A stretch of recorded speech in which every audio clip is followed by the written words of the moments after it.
यहां पर पहले वचन में लिखा है, इसलिए हे पवित्र भाइयों, तुम जो स्वर्गीय बुलाहट के भागी हो, उस प्रेरित और महायाजक यीशु पर जिसे हम अंगीकार करते हैं ध्यान करो। यहां पर लेखक लिखते हैं कि तुम जो स्वर्गीय बुलाहट के भागी हो। मेरे प्यारे भाई बहनों, हम जो मसीही विश्वासी हैं वो परमेश्वर की पवित्र बुलाहट के लिए बुलाए गए हैं। हमें उसने पवित्र बुलाहट के लिए बुलाया है ताकि हम प्रभु यीशु मसीह में होकर परमेश्वर के निकट प्रेम में निर्दोष और निष्कपट ठहर पाए। तो मेरे प्यारे भाई बहनों, हमारी सबकी वो एक ऐसी स्वर्गीय बुलाहट है जिसके द्वारा हम परमेश्वर के साथ अनंत जीवन में सहभागिता करेंगे।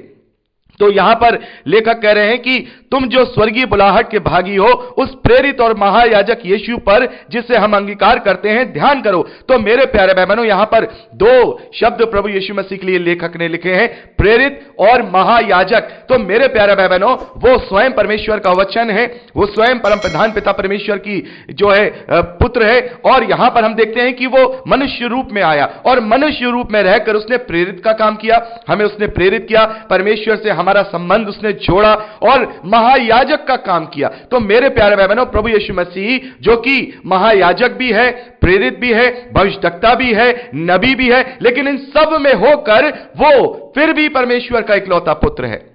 इन सब में होकर फिर भी वो परमेश्वर का इकलौता पुत्र है, स्वयं परमेश्वर का वचन है, स्वयं परमेश्वर है। लेकिन जैसा भी हमने पढ़ा कि वो अपने भाइयों के समान हर रीति पर मनुष्य बनकर के इस धरती पर रहा, हर रीति से, यानी कि जब तक वो इस धरती पर मनुष्य बनकर रहा उसकी एक लिमिटेशन थी, उसकी एक हद थी जो एक मानव शरीर की होती है। तो मेरे प्यारे भाई बहनों, इसी मानव शरीर को, इसी देह को परमेश्वर का इकलौता पुत्र कहा गया, जैसा कि मैं आपको बता चुका हूं।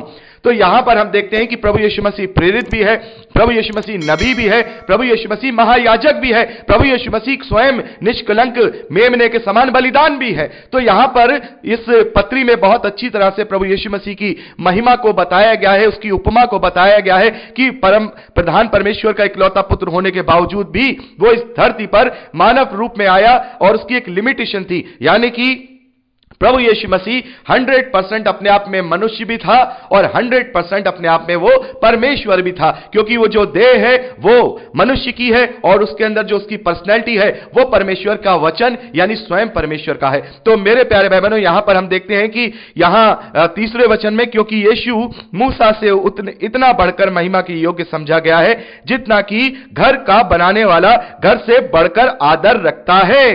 मेरे प्यारे भाई बहनों, यहां पर दो चीजें जो लेखक हैं उसने बात बताई हैं, एक तो घर और एक घर का बनाने वाला। मेरे प्यारे भाई बहनों, घर क्या होता है? घर यानी परिवार, और उस परिवार को बनाने वाला, उस घर को बनाने वाला, इन दोनों में फर्क होता है। ज्यादा बड़ा कौन है, घर या घर को बनाने वाला? मेरे प्यारे भाई बहनों, घर तो जब ही घर बना जब घर को घर के बनाने वाले ने बनाया है। तो यहां पर मूसा की और प्रभु यीशु मसीह की जो तुलना लेखक ने की है वो घर के सदस्य और घर के मालिक के रूप में की है। चौथे वचन में लिखा है, क्योंकि हर एक घर का कोई ना कोई बनाने वाला होता है, पर जिसने सब कुछ बनाया वह परमेश्वर है। यानी कि ये घर कौन? मैं और आप जो परमेश्वर के लोग हैं, जो उसके साथ अनंत जीवन में रहेंगे, वो क्या है? परमेश्वर का घराना है, परमेश्वर का घर है। लेकिन उस घर को किसने बनाया है? उस घर को बनाने वाला यहां लिखा है, जिसने सब कुछ बनाया वह परमेश्वर है। 5वें वचन में लिखा है, मूसा तो परमेश्वर के सारे घर में सेवक के समान विश्वास योग्य रहा, जिन बातों का वर्णन होने वाला था उनकी गवाही दी। यानी मूसा के विषय में यहां पर लेखक क्या कहते हैं? वो परमेश्वर के घर में सेवक के समान रहा। यानी कि परमेश्वर की जो कलीसिया है, परमेश्वर के जो लोग हैं, परमेश्वर के सेवक के रूप में परमेश्वर के वचन को लोगों तक पहुंचाया। जो अन्य भविष्यद्वक्ता हैं, जो अन्य नबी हैं, अन्य पैगंबर हैं, वो सब भी इसी प्रकार से परमेश्वर के घर में सेवक की तरह काम करते रहे, परमेश्वर के वचन को लोगों तक पहुंचाते रहे, लोगों को जागरूक करते रहे, लोगों को बताते रहे, परमेश्वर के विषय में जागृत करते रहे, एक सेवक के समान कि उस घर को बनाने वाले के प्रति वो अपने भय को, अपने प्रेम को समझ पाए। तो यहां पर मूसा क्या है?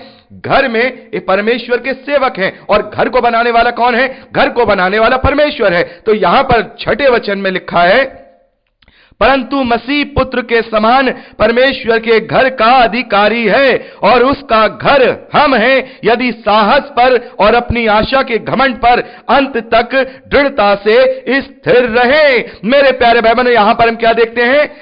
प्रभु यीशु मसीह अपने पिता के घर का अधिकारी है। मेरे प्यारे भाई बहनों, हम देखते हैं कि मूसा उस घर का सेवक है, लेकिन प्रभु यीशु मसीह उस घर का पुत्र होने के नाते अधिकारी है। तो मेरे प्यारे भाई बहनों, परमेश्वर का घर कौन है? मैं और आप हैं। और उस घर का सेवक कौन है? वो तमाम भविष्यवक्ता, वो तमाम नबी जो परमेश्वर ने इस घर के लिए यानी मेरे और आपके लिए भेजे ताकि हम सही मार्ग पर चल पाए। लेकिन प्रभु यीशु मसीह कोई घर का सेवक नहीं, प्रभु यीशु मसीह कोई आम नबी नहीं, प्रभु यीशु मसीह कोई सामान्य भविष्यवक्ता नहीं। प्रभु यीशु मसीह इस घर का अधिकारी है क्योंकि वो परमेश्वर का पुत्र है।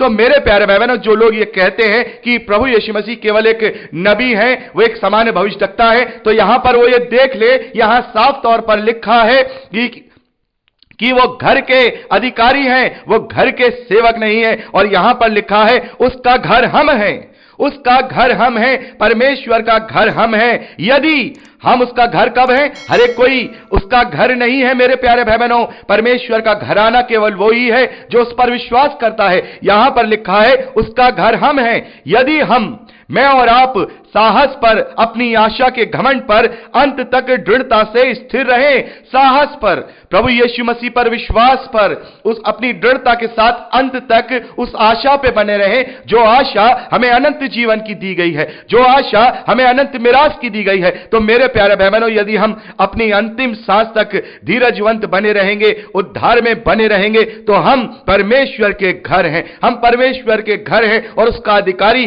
प्रभु यीशु मसीह है। ऐसे अनेक वीडियोस को देखने के लिए हमारे चैनल को सब्सक्राइब करें, बेल आइकॉन प्रेस करें और वीडियो को लाइक जरूर करें। धन्यवाद।